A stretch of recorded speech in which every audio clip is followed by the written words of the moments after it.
अहमदाबाद से लंदन जाने वाली एयर इंडिया का फ्लाइट AI-171 अहमदाबाद से टेक ऑफ करते ही सिर्फ और सिर्फ 60 सेकंड के अंदर ही अहमदाबाद में ही क्रैश हो जाता। उस विमान में 242 यात्री सवार थे। जैसे ही विमान क्रैश होता है वैसे ही 242 यात्री में 241 यात्री मौके पे ही झुलस जाते हैं। लेकिन एक यात्री उस आग के बवंडर से निकल के सामने आए थे, जिनको जो 11A नंबर सीट पे सवार थे। देख के ऐसा लग रहा था कि ऐसा कोई चमत्कार हुआ है या फिर 11A नंबर चमत्कारी सीट है, क्योंकि देखा जाए एक बार और विमान क्रैश हुआ था, उसमें भी 11A नंबर सीट पे जो इंसान विराजमान थे वो बिल्कुल सही सलामत थे और प्लेन के पायलट समेत सारे लोगों की डेथ हो गई थी। और सेम चीजें 2025 में जो एयर इंडिया का फ्लाइट क्रैश हुई है उसमें भी यही देखने को मिल रहा है। जितने भी यात्री एयर इंडिया के फ्लाइट में सवार थे पायलट समेत सारे लोग उस प्लेन में झुलस जाते हैं और एक इंसान उस आग के बवंडर में से निकल के सही सलामत बाहर आता है, तो उसको लोग चमत्कारी सीट ही मानेंगे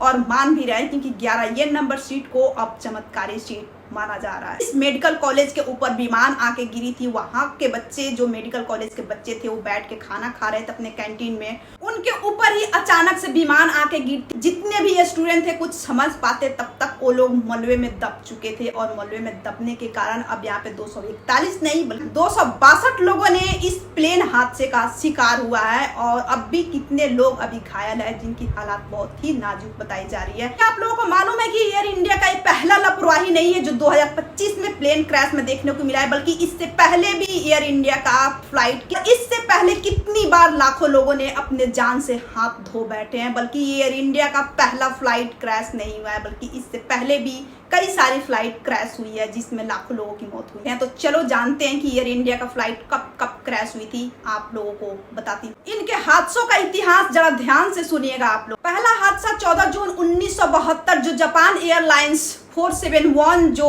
पालम एयरपोर्ट नई दिल्ली के पास क्रैश हुई थी और इसमें 82 यात्रियों की जान चली गई। अब दूसरा हादसा के बारे में जानते हैं। 31 में 1973 India airlines flight 440 Palam airport नई दिल्ली लैंडिंग के दौरान चूक होने के कारण हादसे का शिकार बन जाती है और 48 यात्रियों की जान चली जाती है। तीसरा हादसा 22 अक्टूबर 1976 इंडियन एयरलाइन 171 मुंबई के हवा में अचानक से इंजन फेल होने के कारण 95 यात्रियों की जान चली जाती है। चौथा हादसा 1 जनवरी 1978 एयर इंडिया फ्लाइट 855 टेकअप के तुरंत बाद ही अरब सागर में जाकर ध्वस्त हो गई। इसमें 213 लोगों ने अपनी जान गंवाई थी।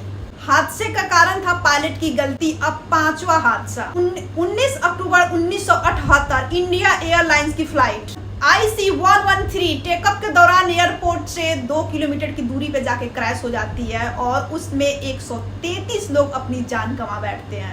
सिर्फ और सिर्फ 2 लोग ही इस हादसे में अपनी जान बचाए थे। अब हादसा नंबर 6 12 नवंबर 1996 चरखी दादरी हादसा भारत के इतिहास के सबसे बड़े और भयानक विमान हादसे में से एक थे। सऊदी अरब एयरलाइंस और काजिस्तान एयरलाइंस के 2 विमान हवा में टकराई और इसमें 349 यात्री ने अपनी जान गंवा दी थी। और 7वां हादसा 17 जुलाई 2000 एयरलाइंस के एयर फ्लाइट 7412 पटना हवाई अड्डे पे ही दुर्घटनाग्रस्त हो गई और इसमें 7 लोगों की जान चली गई। अब 8वां हादसा 22 मई 2010 मुंगेर कर्नाटका विमान हादसा एयर इंडिया एक्सप्रेस की फ्लाइट IX-812 लैंडिंग के दौरान रनवे से फिसल के खाई में गिर जाती है और वहां पे 198 लोगों की मौत होती है। अब 9वां हादसा 7 अगस्त 2000 कोझिकोड विमान हादसा एयर इंडिया एक्सप्रेस की फ्लाइट IX-1344 जो लैंडिंग के दौरान रनवे से फिसल जाती है और वहां पे भी 18 लोगों की मौत हो जाती है। हादसे का कारण भारी बारिश बताया गया। तो आप लोगों ने देखा कि कितने सारे फ्लाइट क्रैश हुए थे और कितनी सारी जिंदगियां गई थी। वैसे देखा जाए तो हादसे का इतिहास काफी पुराना है। तो आप लोग क्या कहना चाहेंगे इस पे आप लोग अपनी राय कमेंट में जरूर दें।